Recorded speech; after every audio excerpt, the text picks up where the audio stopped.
లంబాడాలను ST జాబితా నుంచి తొలగించాలంటూ తుడుందెబ్బ ఆధ్వర్యంలో ఆదిలాబాద్ జిల్లా ఉట్నూరులో నిర్వహించిన ధర్మయుద్ధం సభకు ఆదివాసీలు కదం తొక్కారు. రాష్ట్రంలోని వివిధ ప్రాంతాల నుంచి ఆదివాసీలు భారీ సంఖ్యలో తరలివచ్చారు.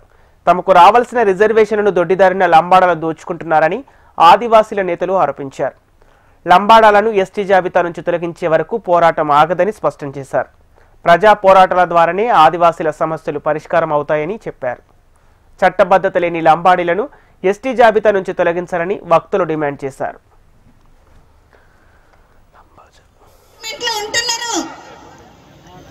ప్రతి పాఠశాలలో ఎక్కడైనా వాళ్ళే ఉంటున్నారు.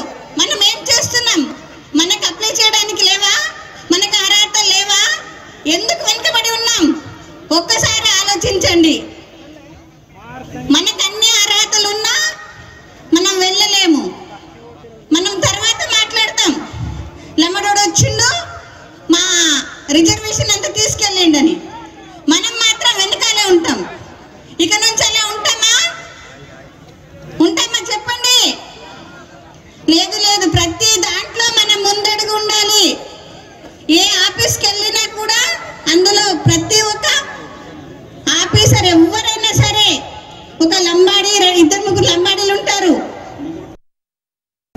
ఆ రోజు 1981లో ఇంద్రవెల్లిలో భూమి విముక్తి కావాలని, స్వేచ్ఛ, సమానత్వం, స్వయం పరిపాలన కావాలని సభ పెడితే ఈరోజు ఇక్కడ చట్టబద్ధత లేనటువంటి లంబాడాలను ఎస్టీ జాబితా నుండి తొలగించాలని ఏకైక డిమాండ్ తోటి ఆదివాసీల ధర్మయుద్ధ సభను పెట్టడం అది ఆరంభం మాత్రమే.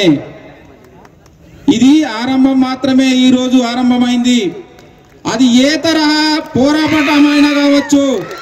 వాళ్ళు 50 సంవత్సరాలుగా రాజ్యాంగ విరుద్ధంగా, చట్ట విరుద్ధంగా మనకు అందవలసినటువంటి రిజర్వేషన్ ఫలాలు అటెండర్ నుండి అయితే ఐఏఎస్ వరకు, వార్డు మెంబర్ నుండి మంత్రి వరకు అభివృద్ధి సంక్షేమ పథకాలు, అదేవిధంగా ఈరోజు మన సంస్కృతి మీద దాడి జరుగుతున్నది.